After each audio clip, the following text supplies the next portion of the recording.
नमस्कार दोस्तों, मेरा नाम है शशिकांत पंडित और आप देख रहे हैं मूनस्टोन क्लासेस। इस वीडियो में हम क्लास 10 के सिविक्स के second chapter that is federalism को कंटिन्यू कर रहे हैं। ये इस चैप्टर की सेकंड पार्ट है।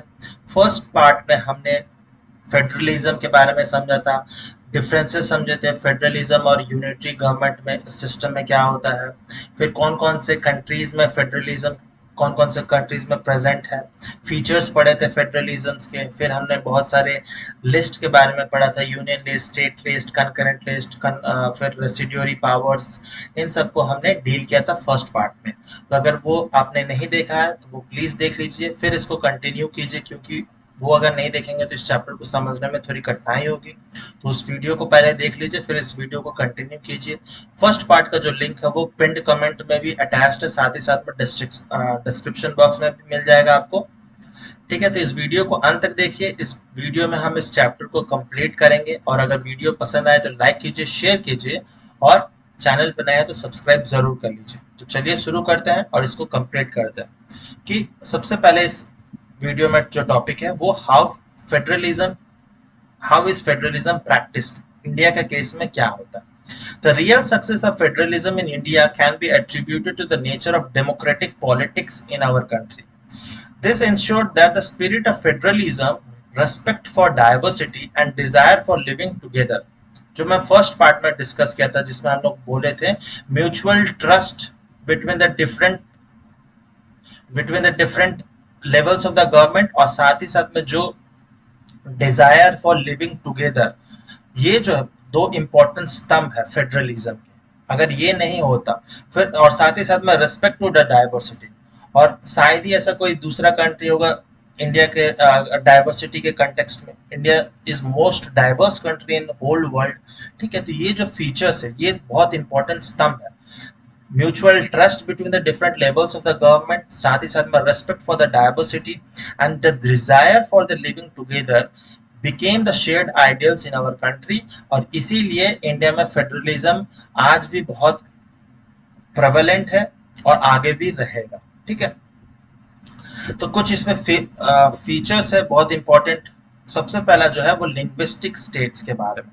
तो लिंग्विस्टिक स्टेट्स जो है, हम लोग अलग अलग स्टेट्स बनाए कैसे थे। तो ये मैप में आप देखेंगे कि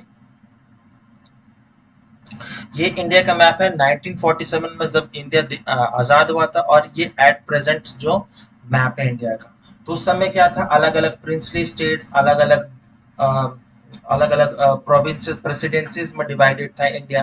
12 प्रेसिडेंसीज में डिवाइडेड था, जिसमें Bengal presidency, Bombay presidency, Madras presidency बहुत ज्यादा इंपॉर्टेंट थे। ठीक है, और प्रिंसली स्टेट्स भी थे बहुत। कितने थे, तो 562 प्रिंसली स्टेट्स थे।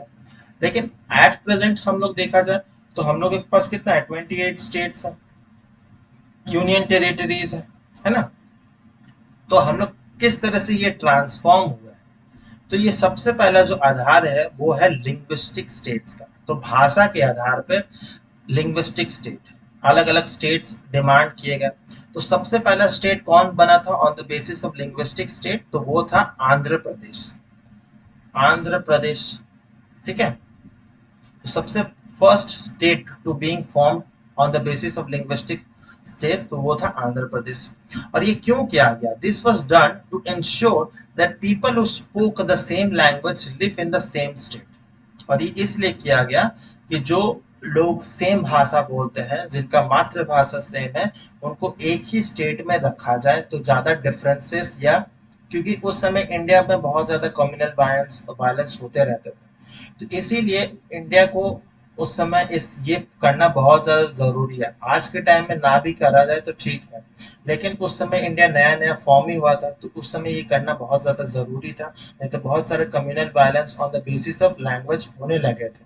ठीक है, some states were created not on the basis of language but to recognize differences based on the culture, ethnicity and geography। ठीक है, तो जस्ट सिर्फ लैंग्वेज के बेसिस पे नहीं अलग अलग हम लोग स्टेट्स डिवाइड किए थे, कुछ और भी रीजंस थे उसमें, जैसे कि कल्चर हो गया। ठीक है, जैसे कि कल्चर के बेसिस पे हम लोग ने नागालैंड, जो नॉर्थ ईस्टर्न स्टेट्स हैं, नॉर्थ ईस्टर्न स्टेट्स पहले हम लोग उसको बोलते थे नॉर्थ ईस्टर्न फ्रंटियर एजेंसी, नेफा बोला जाता था। और उसमें मोस्ट प्रिवेलेंट जो एक स्टेट हुआ करता था वो जस्ट आसाम ही था। फिर असम से ही अलग अलग स्टेट जो है वो बाइफर्केट हुआ है, जैसे अरुणाचल प्रदेश असम से निकला है, नागालैंड हो गया, मिजोरम, मणिपुर, त्रिपुरा, मेघालय, ये सब कहाँ से निकला है, तो वो असम से ही निकला है। ठीक है, तो ये क्योंकि नॉर्थ ईस्टर्न स्टेट में बहुत आपको डाइवर्सिटी मिल रही है, बहुत सारे ट्राइबल्स, इंडिजिनस पीपल्स हैं, तो based on the culture, ethnicity, हम लोग अलग अलग स्टेट का फॉर्मेशन किया। अरुणाचल प्रदेश अलग अलग है, नागालैंड में नागा पीपल है, मिजोरम में मिजोज है, तो अलग अलग हमने डिवाइड कर दिया इसीलिए कि ताकि एडमिनिस्ट्रेशन इजी हो सके। ठीक है, तो ये हो गया कल्चर, एथनिसिटी के बेसिस पे। साथ ही साथ में ज्योग्राफी के बेसिस पे भी हम लोग ने डिवाइड किया। जैसे कि उत्तराखंड जो था, उत्तराखंड वो पार्ट था किसका, वो उत्तर प्रदेश का पार्ट हुआ करता था। तो 2000 में वो डिवाइड हो गया। ईयर 2000 में हम उसको डिवाइड कर दिए बेसिस ऑफ ज्योग्राफी, क्योंकि उत्तराखंड वाला जो एट प्रेजेंट जो उत्तराखंड है वो हिमालयन रीजन में पड़ जाता है, वो पहाड़ी क्षेत्र है। अब बाकी का जो यूपी है वो क्या है, वो प्लेन्स में आता है। तो on the basis of geography भी हम स्टेट्स को डिवाइड करते गए।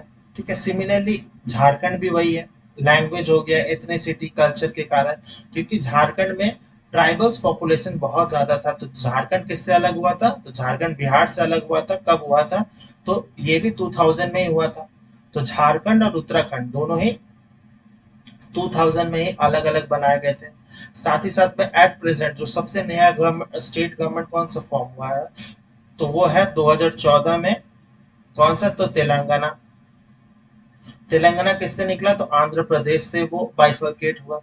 ठीक है, तो ये सब, तो जस्ट लैंग्वेज ही इशू नहीं था, साथ ही साथ में कल्चर, एथनिसिटी, ज्योग्राफी, ये भी बहुत इंपॉर्टेंट रोल था। इस पे बहुत सारे कमिटीज बैठी थी जब इंडिया आजाद हुआ था, जिसमें जेपीबी कमिटीज कहते हैं। जवाहरलाल नेहरू, पिताभाई और वल्लभ भाई पटेल की एक तीनों की कमेटी बैठी थी कि हम लोग को उसमें कमेटी में ये डिसाइड किया जा रहा था कि लैंग्वेज के आधार पर क्या स्टेट को अलग अलग बनाया जाए या ना बनाया जाए। तो बहुत हाँ ना हुई थी, फिर लास्ट में जाके 1956 के आसपास में स्टेट रीऑर्गेनाइजेशन एक एक्ट आया था, जिसमें स्टेट्स को हम लोग ने अलग अलग बाइफर्केट कर दिया था। ठीक है, तो ये हो गया लिंग्विस्टिक बेसिस। फिर है लैंग्वेज पॉलिसी के बेसिस पे।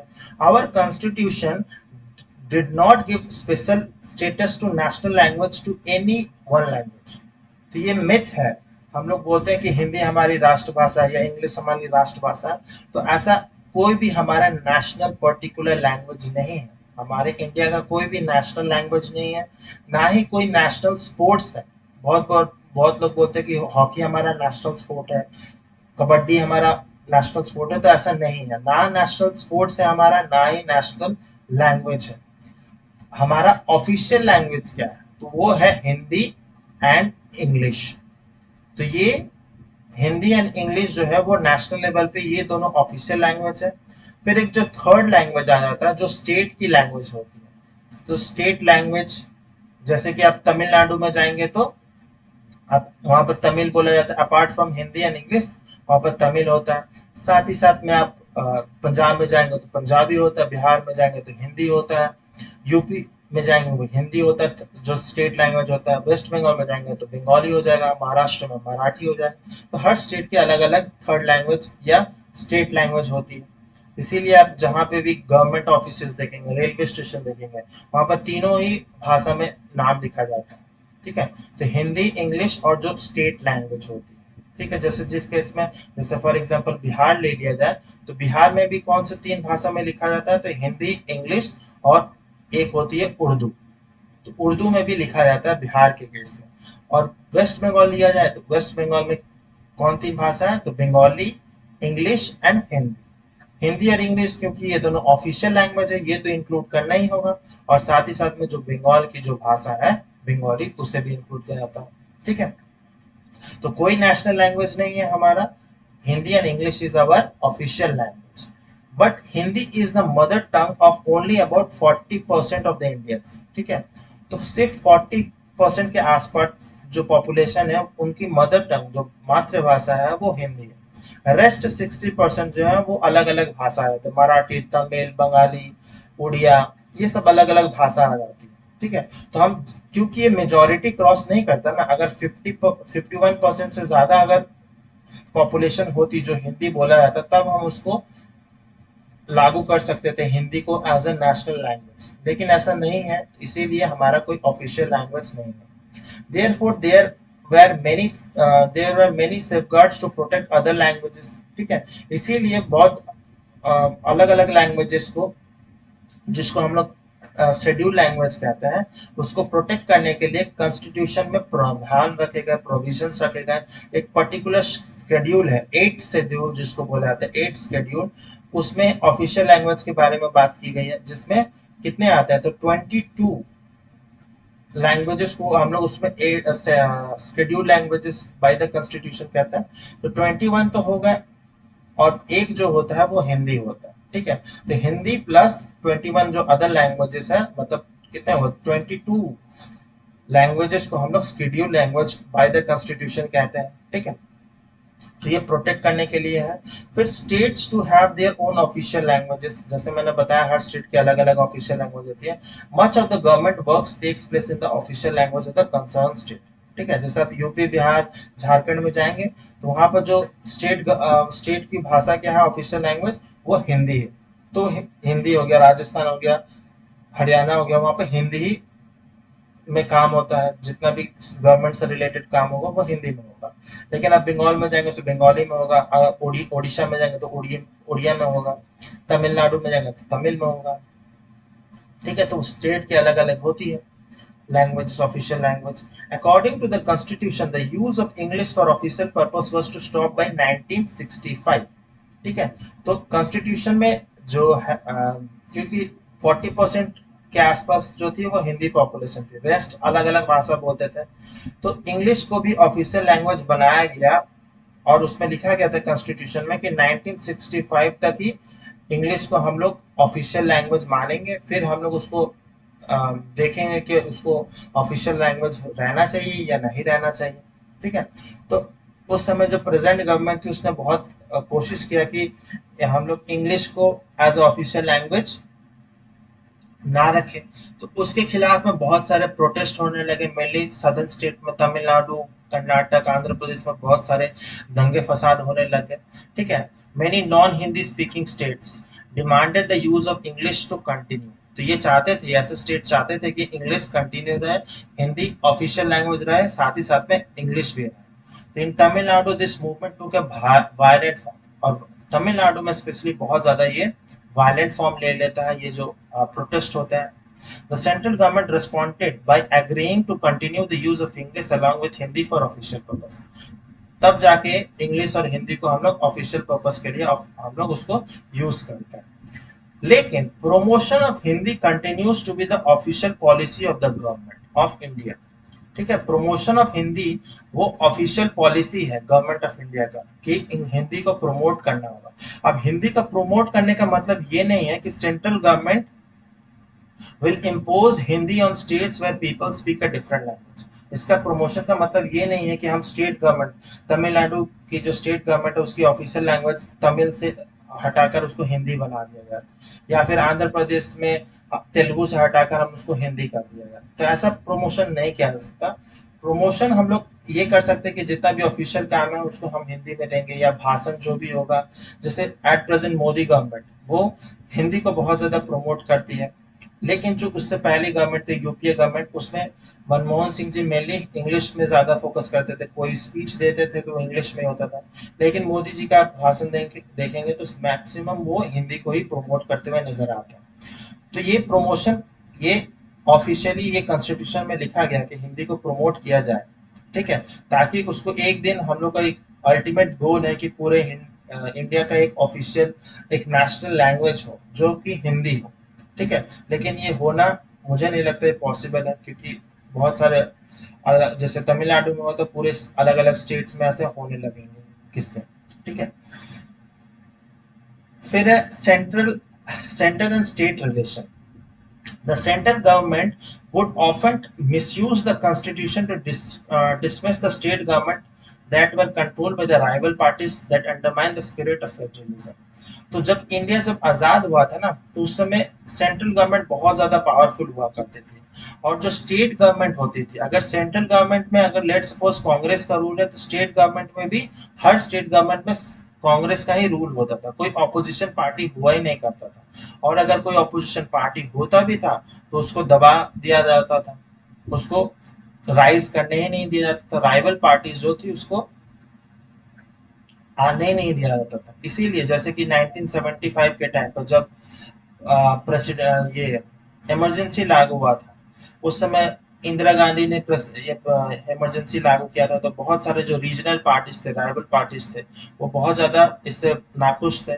उसके बाद जाके जब इलेक्शन हुआ था आफ्टर इमरजेंसी, तब इंडियन नेशनल कांग्रेस जो है वो हार गई थी, कांग्रेस पार्टी हार गई थी। उसके बाद में जो ऑपोजिशन पार्टी थी उस समय, जनता पार्टी, वो फॉर्म किए थे गवर्नमेंट, ठीक है, जिसको हम लोग फेमस एक आंदोलन हुआ था जिसको संपूर्ण क्रांति कहा जाता है, संपूर्ण क्रांति, या इंग्लिश में कहेंगे टोटल रिवॉल्यूशन, ठीक है, टोटल रिवॉल्यूशन। इसको लीड कौन किए थे, टोटल रिवॉल्यूशन या संपूर्ण क्रांति को?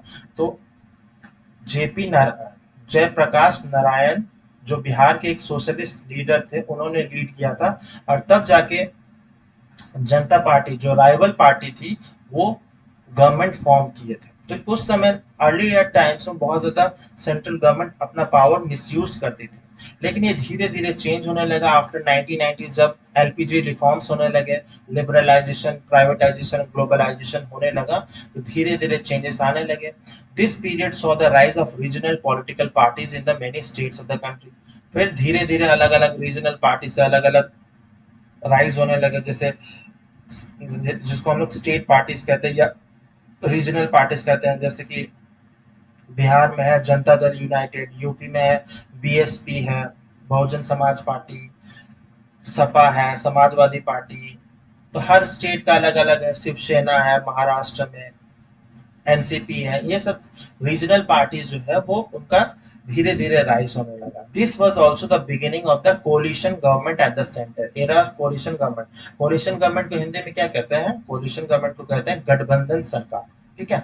तो जहां पर किसी एक पार्टी को, अगर लेट सपोज 100 सीट है, 100 सीट में से 3 उम्मीदवार है, ठीक है, 3 उम्मीदवार, एक को मिला है 20 वोट, एक को मिला है 20 वोट, दूसरे को भी 20 वोट मिला है, और सॉरी 20 नहीं 40 वोट मिला है दूसरे को, और तीसरे को भी 40 वोट मिला है। तो इसमें क्या हो रहा है, किसी भी पार्टी को मेजोरिटी हासिल नहीं है।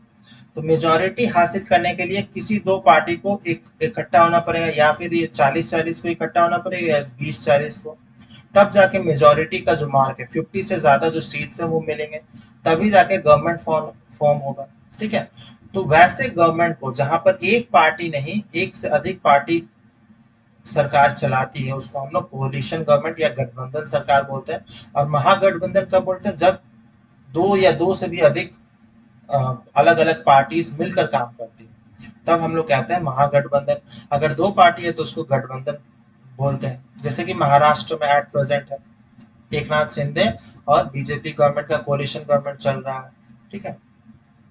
Since no single party got a clear majority in the Lok Sabha, the major national parties had to enter into alliance with the many parties, including several regional parties, to form the government. ठीक है, तो क्योंकि कोई भी single party को इतना vote नहीं मिला था कि वो अकेला गवर्नमेंट फॉर्म कर सके, इसीलिए उनको रीजनल पार्टीज का साथ लेना पड़ता था। तो इसी को ही कोलिशन गवर्नमेंट बोलते हैं। This led to a new culture of power sharing and respect for autonomy of the state government. फिर जाके धीरे धीरे स्टेट गवर्नमेंट भी पावरफुल होने लग गए। नहीं तो पहले के टाइम पे स्टेट गवर्नमेंट बस जो सेंट्रल गवर्नमेंट बोलता था उसको ही फॉलो करते थे। By a major judgment of the Supreme Court that made it difficult for central government to dismiss the state government in arbitrary manner. तो सुप्रीम कोर्ट में एक मेजर जजमेंट पास हुआ था जिसमें ये कह दिया गया था कि सेंट्रल गवर्नमेंट अपनी मनमानी नहीं कर सकता है, वो किसी भी स्टेट गवर्नमेंट को डिसमिस नहीं कर सकता। जैसे कि एग्जांपल ले लेते हैं कि कुछ एक साल पहले महाराष्ट्र में किसकी गवर्नमेंट थी, तो वो थी शिवसेना की थी, ठीक है। और ऑपोजिशन में कौन सा था, तो ऑपोजिशन में बीजेपी और बीजेपी के अलायंस जो पार्टी से वो थी। लेकिन सेंट्रल गवर्नमेंट ने क्या किया, सेंट्रल गवर्नमेंट ने शिवसेना को हटा दिया और बीजेपी और वहां के जो एकनाथ शिंदे हैं उनके साथ कोलैबोरेट करके वो एक गठबंधन की सरकार बना लेता है। ठीक है। तो ये जो करना होता है, तो ये तो बाई कॉन्स्टिट्यूशन वो ऐसे रूल्स हैं जिससे अ, जिससे ये किया जा सकता है। ठीक है। तो लेकिन आर्बिट्रली कोई भी सेंट्रल गवर्नमेंट ये नहीं बोल सकता कि मुझे ये पार्टी पसंद नहीं है तो ये स्टेट गवर्नमेंट में ये पार्टी नहीं हो सकता, तो ऐसा नहीं हो सकता। ठीक है। तो इसका मतलब यही है। फिर अब हम समझेंगे शेड्यूल लैंग्वेजेस ऑफ इंडिया। ठीक है। तो इसमें बहुत सारे शेड्यूल लैंग्वेज है, ऑलमोस्ट 22 जो है लैंग्वेज, उसको शेड्यूल लैंग्वेज कहा जाता है। तो जब सेंसस हुआ था 2011 का जो रिसेंट सेंसस है, this census recorded more than 1300 distinct languages which people mentioned as their mother tongues. तो इंडिया में मदर टंग्स कितने सारे हैं देखिए, 1300 से भी ज्यादा जो है अदर अदर अलग अलग भाषाएं हैं इंडिया में प्रेजेंट। ठीक है। लेकिन languages like Bhojpuri, Magahi, Bundelkhandi, Chhattisgarhi, Rajasthani and many other were group together under Hindi. तो ये सब जो रीजनल डायलेक्ट्स है अलग अलग, जैसे बिहार में अलग अलग मदर टंग है, जैसे भोजपुरी हो गया, मगधी है, अंगिका है, बजिका है, मैथिली है, तो अलग अलग है। हर स्टेट में अलग अलग होता है। यूपी में भी है, जैसे बुंदेलखंडी है, अवध की अलग भाषा है, खड़ी बोली वगैरह अलग अलग भाषा है। तो इन सब को जो है वो हिंदी के अंदर ही कंसिडर किया जाता है। ठीक है। तब भी 1300 अलग अलग लैंग्वेजेस होने के बावजूद भी इंडिया में कितना मेजर लैंग्वेजेस कितना है, तो 121 मेजर लैंग्वेजेस है। अब 121 में से जो 22 लैंग्वेजेस हैं are now included in the 8th schedule, जो मैं बता रहा था कॉन्स्टिट्यूशन का 8th schedule of the Indian constitution, and therefore called schedule languages. तो शेड्यूल लैंग्वेजेस 22 को ही ये दर्जा दिया गया है। तो कौन कौन से वो लैंग्वेजेस हैं वो भी आपको याद रखना बहुत जरूरी है। ठीक है। Schedule languages, others are called non schedule languages.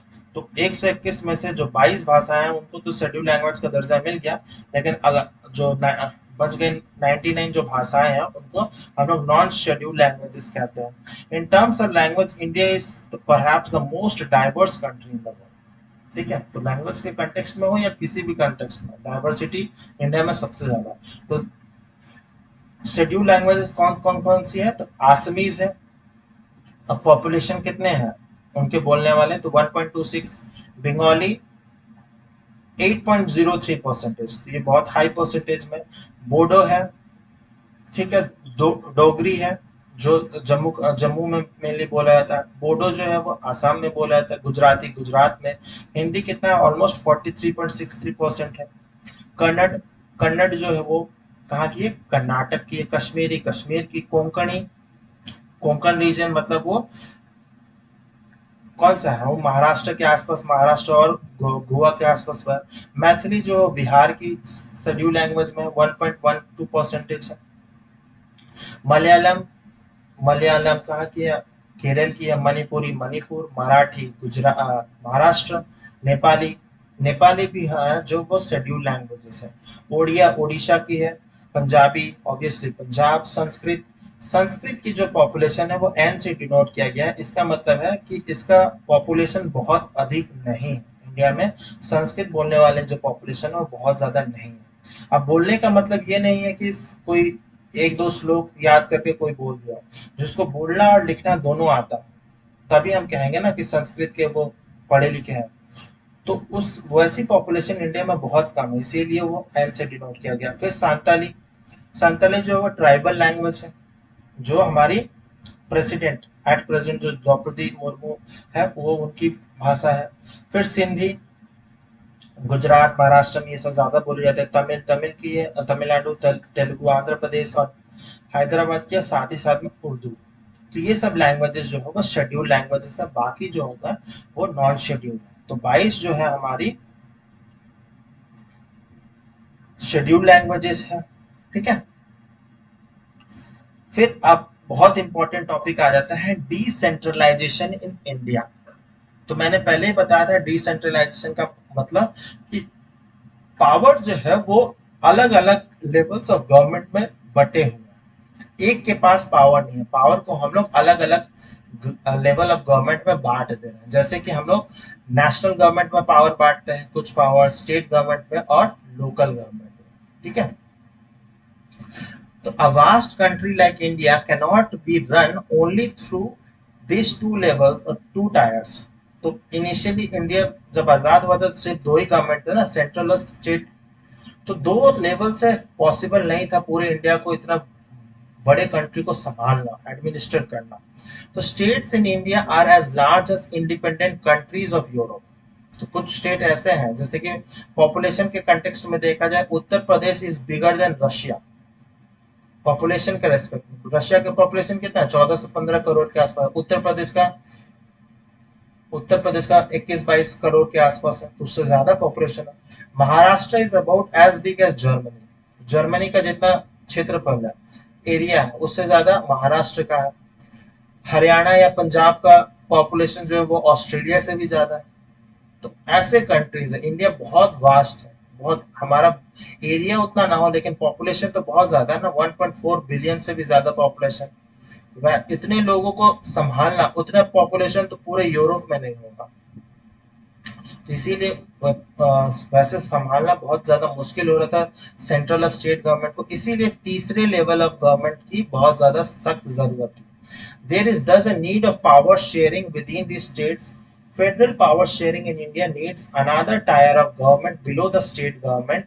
This is rational for the decentralization of power, thus resulted in a third tier of government called the local government.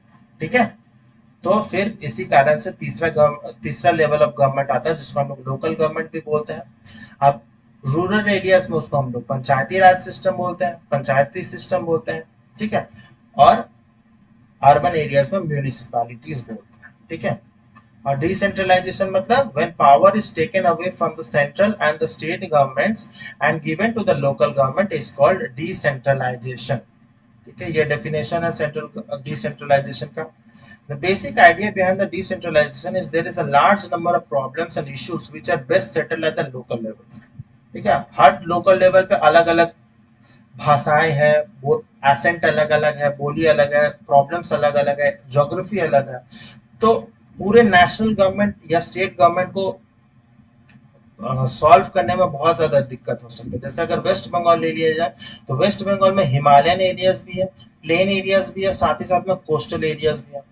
तो इन सबको सेंट्रल गवर्नमेंट सॉल्व करना, जो state government है उसके बस में नहीं होता। इसीलिए तीसरा लेवल गवर्नमेंट होना बहुत ज्यादा जरूरी है। People have better knowledge of the problems of their localities, और जो आसपास के जो प्रॉब्लम्स होते हैं वो लोकल पीपल ही ज्यादा अच्छे से सॉल्व कर पाएंगे, क्योंकि वो जानकार बहुत अच्छे होते हैं उस एरिया के, लोकेलिटीज के। They also have better ideas on whether where to spend money and how to manage things more efficiently. और उनको बहुत अच्छे से पता होगा कि पैसे किस तरह से खर्च करने, कहाँ खर्च करने, कितने खर्च करने, कब करने हैं, तो वो पता हो। Besides at the local level, it is possible for the people to directly participate in the decision making, thus helps to inculcate a habit of democratic participation. और इससे बहुत और एक इम्पोर्टेंट चीज हो जाता है कि जो लोकल पीपल है वो भी एक, उनको भी एक फीलिंग आती है कि हम लोग भी एक डेमोक्रेटिकली एक गवर्नमेंट में जी रहे हैं, पार्टिसिपेट कर रहे हैं और उसमें हेल्प कर रहे हैं, पूरे एडमिनिस्टर कर रहे हैं चलाने के लिए, ठीक है। तो विलेजेस में क्या होता है, विलेजेस में होता है पंचायती सिस्टम, ठीक है, पंचायती राज इंस्टीट्यूशन, पीआरआईस। तो panchayat in village and municipalities in urban areas were set up in the all states. A major steps toward decentralization was taken in 1992 में, ठीक है। The constitution was amended to make the third tier of democracy more powerful and effective। तो constitutional amendment के बाद में 1992 में हुआ था, तब जाके पंचायती राज, पंचायती सिस्टम और म्यूनिसिपैलिटी आया था, ठीक है। Now it is constitutionally mandatory to hold regular election to the, initially क्या होता था, इनिशियली जो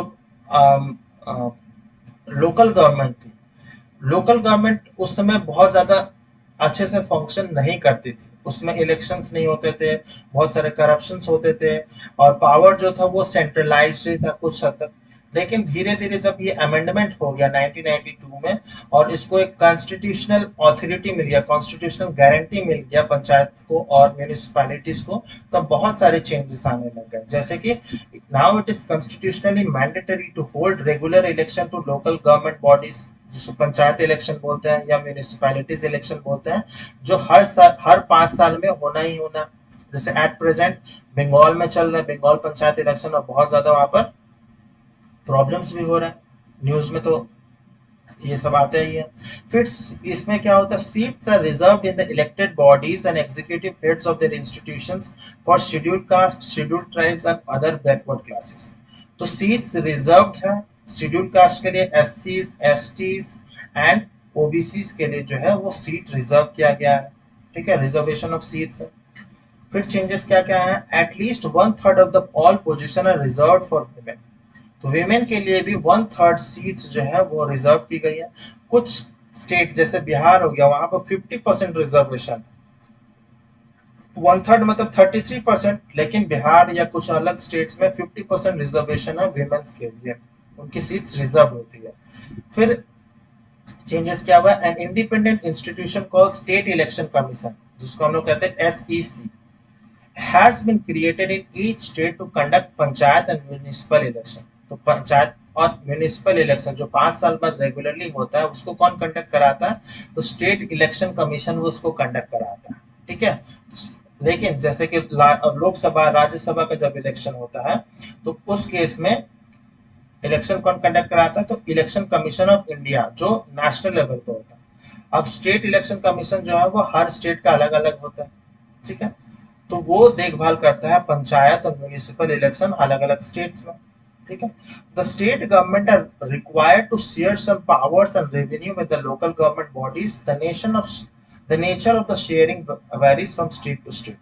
ठीक है, तो अब स्टेट गवर्नमेंट के पास, क्योंकि स्टेट गवर्नमेंट के डायरेक्टली कंट्रोल में आते हैं, तो जो पैसा हुआ, रेवेन्यू हुआ या फिर पावर्स हो गया, वो स्टेट गवर्नमेंट को शेयर करना होता है विद द लोकल गवर्नमेंट। ठीक है, अब ये स्टेट टू स्टेट वैरी होते रहता है।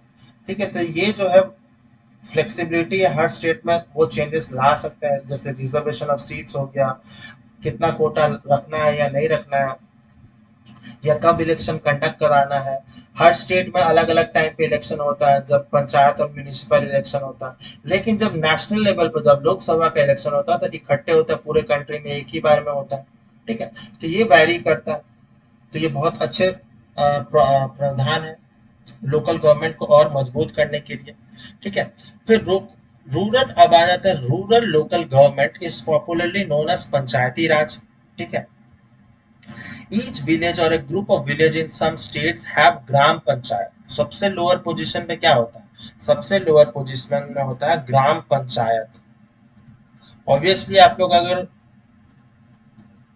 गांव से बिलोंग करते हैं तो अपने पंचायत देखा होगा, सरपंच वगैरह इन सब के बारे में पढ़ा होगा। ठीक है, तो सबसे लोअर लेवल पे होता है ग्राम पंचायत।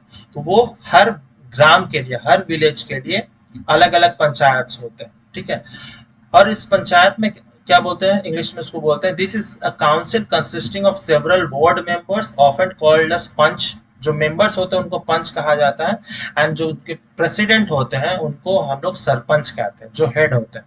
ठीक है, तो हर विलेज में ग्राम पंचायत होता है। They are directly elected by all the adult population living in the ward or the village। तो विलेज में जितना भी adult population है, मतलब 18 साल से ज्यादा एज वाले जो पर्सन है, वो वोट देते हैं और उनको डायरेक्टली इलेक्ट करता है कि कौन वार्ड मेंबर, मतलब मेंबर्स कौन होंगे और सरपंच कौन होगा।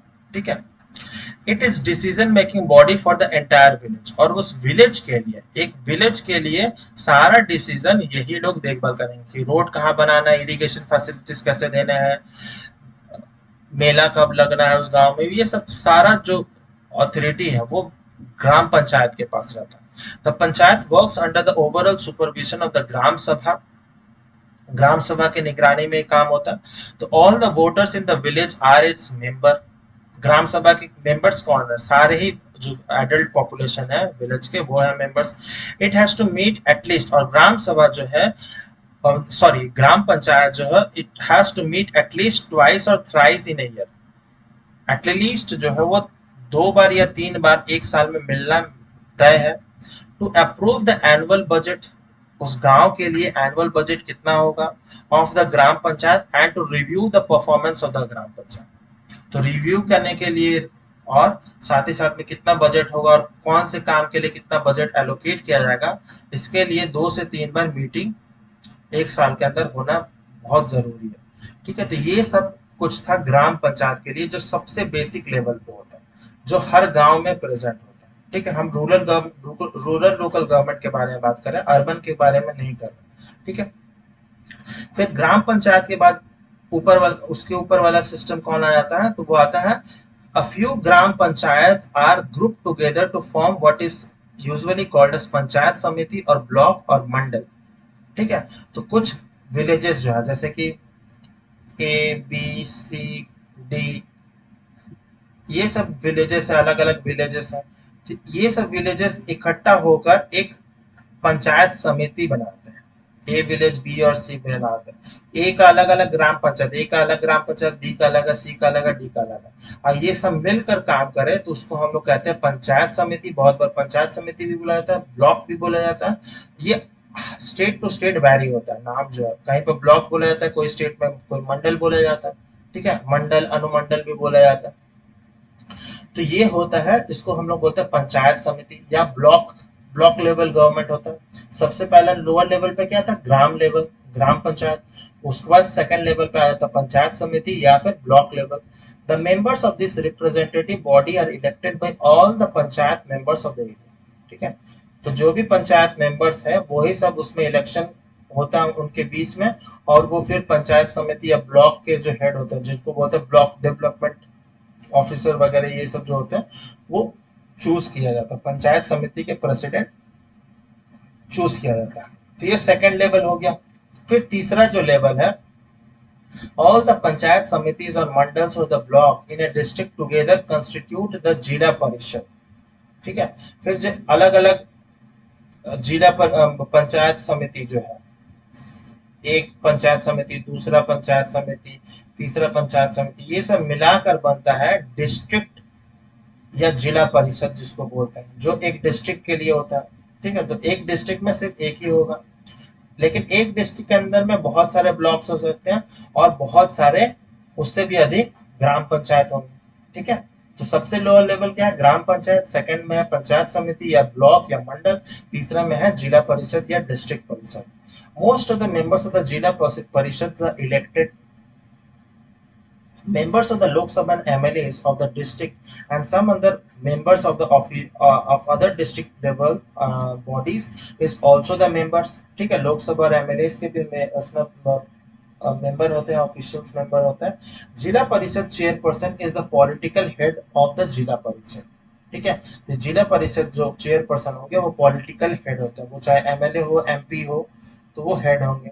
ठीक है, लेकिन इनमें इनको असिस्ट कौन करता है, तो ब्यूरोक्रेट्स करते हैं, जिसको हम लोग कहते हैं डिस्ट्रिक्ट मजिस्ट्रेट।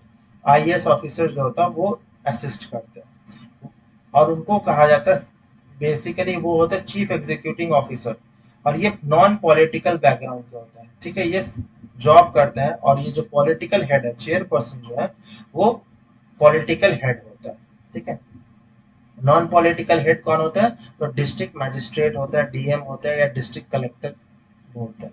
ठीक है, सिमिलरली लोकल गवर्नमेंट, जैसे लोकल गवर्नमेंट के बारे में हम लोग पढ़ा, ग्राम पंचायत, ब्लॉक ब्लॉक समिति या पंचायत समिति, मंडल, या फिर थर्ड लेवल जो है, टॉप मोस्ट जो लेवल है, जिला परिषद।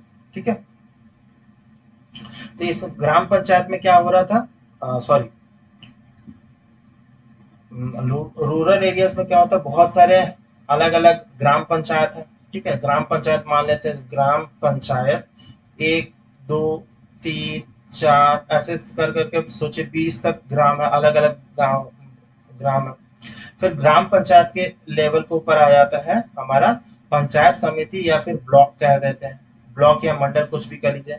तब इसमें आ जाएगा ब्लॉक्स आ जाएंगे, तो ब्लॉक्स का लेवल, ब्लॉक्स का जो मात्रा होगा वो कम हो जाएगा, ABCD 4 ब्लॉक से समझिए। और जिला परिषद में, डिस्ट्रिक्ट पे क्या हो जाएगा, जिला परिषद में एक ही होगा। ठीक है, तो विलेज ग्राम पंचायत बहुत सारे हैं, उससे कम होगा ब्लॉक, फिर जिला परिषद एक ही होगा, एक डिस्ट्रिक्ट में एक ही होगा। Similarly local government bodies exist for urban areas, और अर्बन एरियाज में क्या बोलते हैं उसको, म्यूनिसिपैलिटीज बोलते हैं। तो म्यूनिसिपैलिटीज जो होते हैं वो छोटे शहरों के लिए होते हैं, या टायर 2 सिटीज के लिए होता है, टायर 2 सिटीज के लिए होता है।